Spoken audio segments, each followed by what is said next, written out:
شفیق بن ابراہیم بلخی کہتے ہیں کہ ایک مرتبہ میں بیٹھا ہوا تھا، دیکھا حاجیوں کا قافلہ تیار ہو رہا ہے حج کے لیے روانگی کے. چونکہ 1 سال پہلے پڑھا تھا اور اتنا زیادہ یہ دیکھ لیا گیا، اس کے بعد میں نے پڑھائی نہیں کی. یار سب نے سن لیا، اب کیا پڑھوں، لیکن آج پڑھ دیتا ہوں، جی چاہ رہا ہے پڑھ دوں. دیکھا ہوگا سنا ہوگا، لیکن سنیے. یون الحکایات جلد اول میں یہ قصہ لکھا ہوا، حوالہ بھی پڑھ دوں تاکہ آپ یہ نہ سوچیں کہ ویڈیو سے سن کے پڑھ رہا ہوں.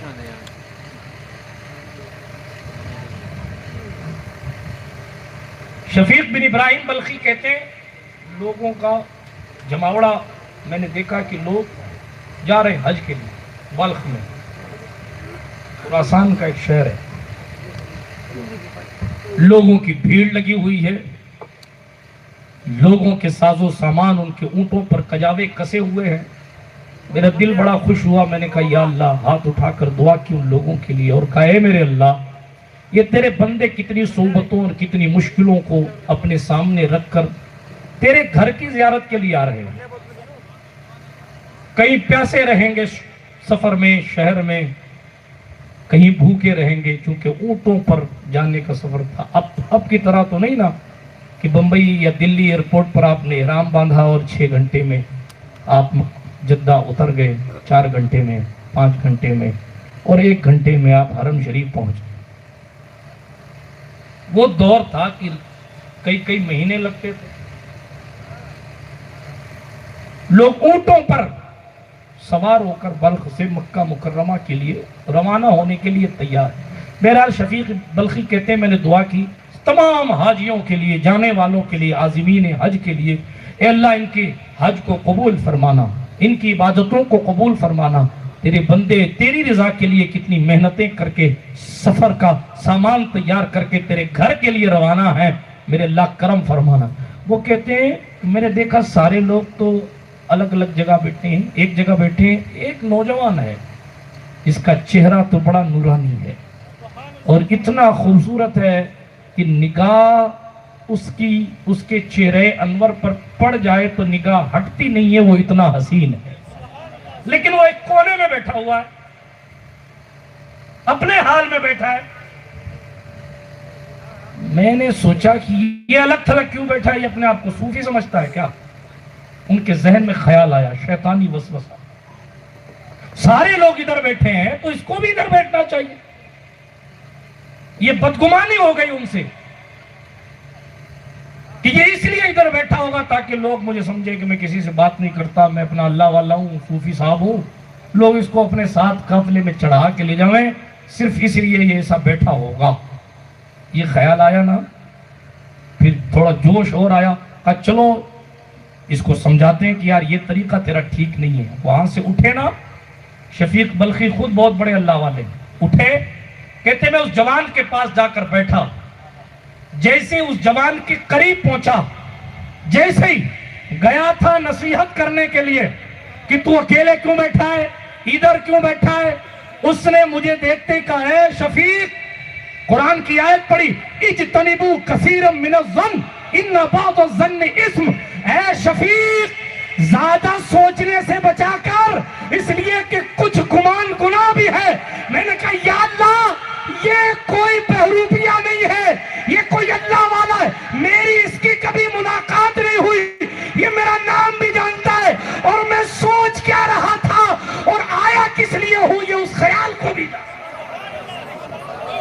یہ کہہ کر وہ جوان آگے چل گئے. ابھی میں سوچ سے نکلوں اور اس کے پیچھے چلوں، اتنے میں وہ پتہ نہیں کہاں چلا. کہتے میں نے بہت ڈھونڈا مگر وہ جوان نہیں ملا.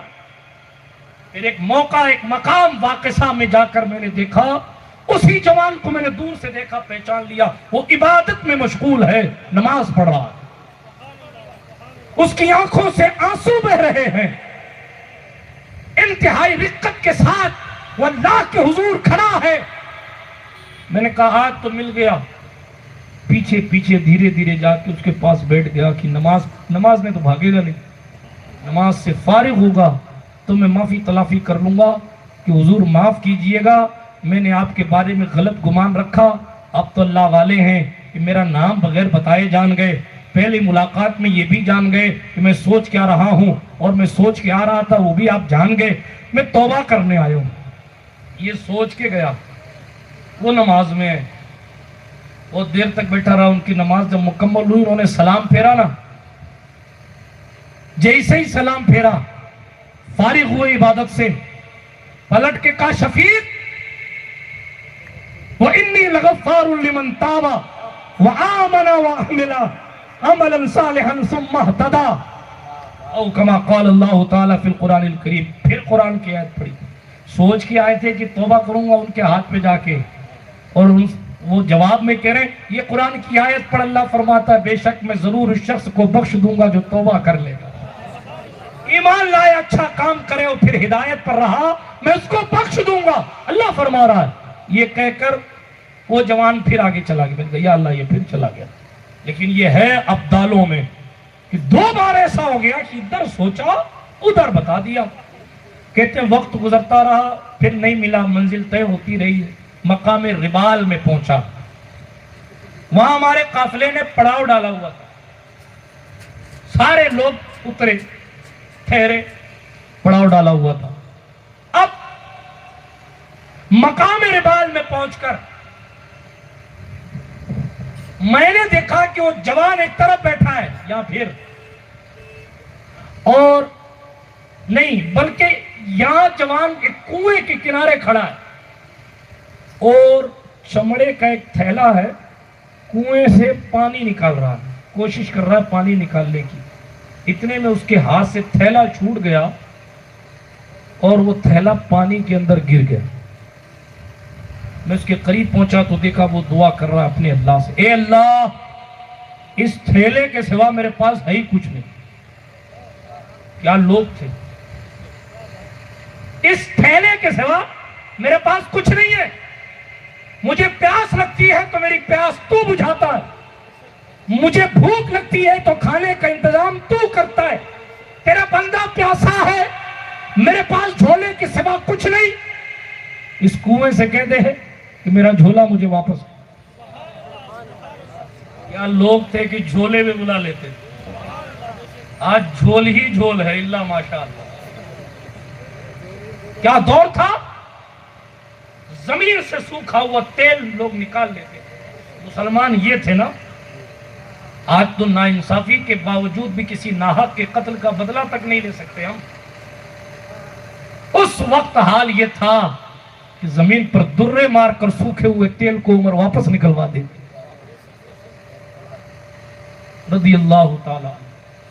ادھر بات کی نا اس نے مناجات کی، شفیق بلخی کہتے ہیں کنویں کا پانی اوپر آنے لگا آٹومیٹک، اور وہ جھولا ڈوبا نہیں، وہ جھولا چمڑے کا تھا، ساتھ میں اوپر آنے لگا۔ اس اللہ کے بندے نے اس میں پانی بھرا، وضو کیا، مشکیزے میں اپنے اس جھولے میں پانی بھرا، نماز پڑھنے لگا۔ میں بھی بیٹھ گیا، اب تو نہیں چھوڑوں گا، پتہ لگا کے رہوں گا یہ کون ہے۔ لیکن یہ جھولے والی کیفیت دیکھی نا وہ، تو پھر ان کا دماغ بھی یا اللہ یہ کیسا بندہ ہے، خیال بھی جان لیتا ہے، کنویں سے پانی بھی نکال لیتا ہے۔ ادھر جھولا انہوں نے اٹھایا، پانی بھرا، کنویں کا پانی آٹومیٹک نیچے چلا گیا۔ وہ نماز پڑھنے لگے، یہ پھر بیٹھے رہے۔ پھر کہتے ہیں کہ تھوڑی دور پہ ایک ریگستان تھا، ٹیلا تھا، ادھر چلے گئے۔ میں بھی پیچھے پیچھے چلا گیا، دھیرے دھیرے دھیرے دھیرے، چھپتے چھپاتے کہ نہیں صاحب میں تو دیکھوں یہ کیا کر۔ ایک جگہ بیٹھے تو ریت اٹھائی بہت ساری، ریت پہ آپ بیٹھے نا، ایسی ریت اٹھائی، ریت اٹھا کے اس جھولے میں ڈال دی، جس میں پانی بھرا تھا اس جھولے میں ریت بھر۔ میں نے کہا یا اللہ پانی مشکل سے نکال کے لایا، اس میں جھولے میں ریت کیوں بھر دی؟ لیکن کیا کر سکتے، دھیرے دھیرے ادب کے ساتھ السلام علیکم، وعلیکم السلام۔ کہا حضرات اللہ نے جو آپ کو رزق دیا ہے نا اس میں سے تھوڑا مجھے بھی دو نا۔ منع کرنے والی شان تو تھی نہیں نا، یہ نہیں کہا یار اتنا سا پانی ہے میں کیا تجھے پلا دوں گا، کیا میں رکھوں گا، نہیں، ہائے ہائے ریت ڈالتے کہتے شفیق بلکہ میں نے دیکھا تھا۔ پھر بھی میں نے کہا حضور مجھے عطا کرے، وہ کہتے لو اور سنو شفیق اللہ رب العزت کی بارگاہ میں ناشکری مت کیا کرو. اللہ ہر آن ہر لمحہ اپنے بندے پر نعمتیں رحمتیں نازل فرماتا ہے. کوئی ایسی گھڑی ہوتی ہی نہیں ہے جس گھڑی اس کی نعمتیں برس نہ رہی ہو.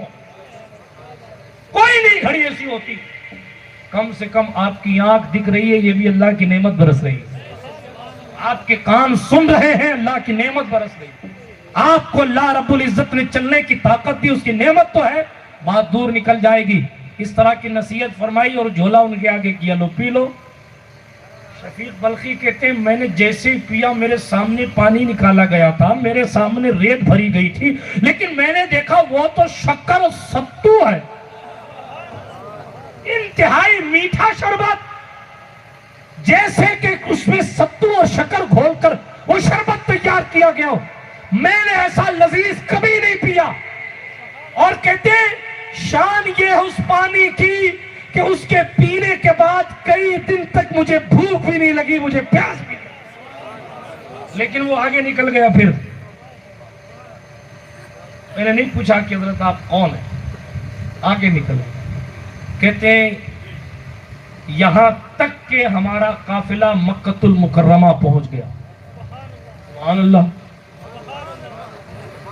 میں جب حرم شریف میں داخل ہوا تو میں نے دیکھا وہی جوان ایک کونے میں عبادت کر رہا اور رو رو کر عبادت کر رہا، گریہ وزاری کر رہا ہے، آنسو رخسار پر بہ رہے ہیں، سر جھکا ہوا ہے، اکیلے کونے میں عبادت میں مصروف ہے. ساری رات اس بندے نے عبادت میں گزاری. توجہ رکھیے گا، ساری رات عبادت میں گزاری. فجر کا وقت قریب ہوا، تلاوت کر رہے تھے، فجر کی نماز پڑھی اور فجر کی نماز کے بعد انہوں نے طواف کیا بیت اللہ شریف کا. اور طواف کرنے کے بعد وہ حرم شریف سے باہر نکلنے لگے. میں بھی ان کے پیچھے پیچھے تھا. ان کی عبادتوں کو دیکھ کر دل کو سکون مل رہا تھا، ان کے چہرے کو دیکھ کر دل کو قرار آ رہا تھا. تجسس یہ تھا یار یہ ہے کون؟ میں نے اتنی باتیں دیکھ لیں، اتنی چیزیں دیکھ لیں، مگر یہ جوان کون ہے؟ اس کی شان تو اتنی بلند ہے، مگر یہ ہے کون؟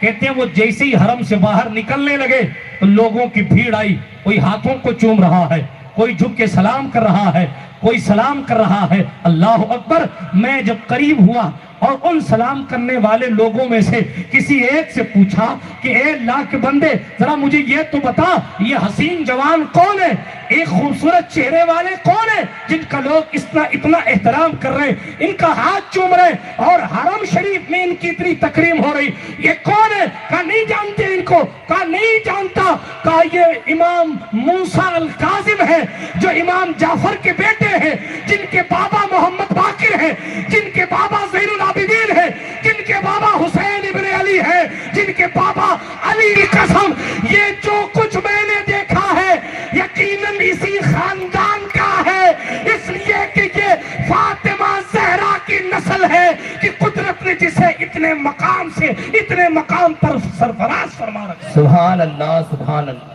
امام اہل سنت نے کہا تیری نسل پاک میں ہے بچہ بچہ نور کا، تو ہے عین نور، تیرا سب گھرانہ نور کا. یہ موسیٰ کاظم ہے، امام جعفر کے بیٹے، امام باقر کے پوتے، امام زین العابدین کے پڑ پوتے، امام حسین کے لکڑ پوتے، مولا علی کے سپڑ پوتے.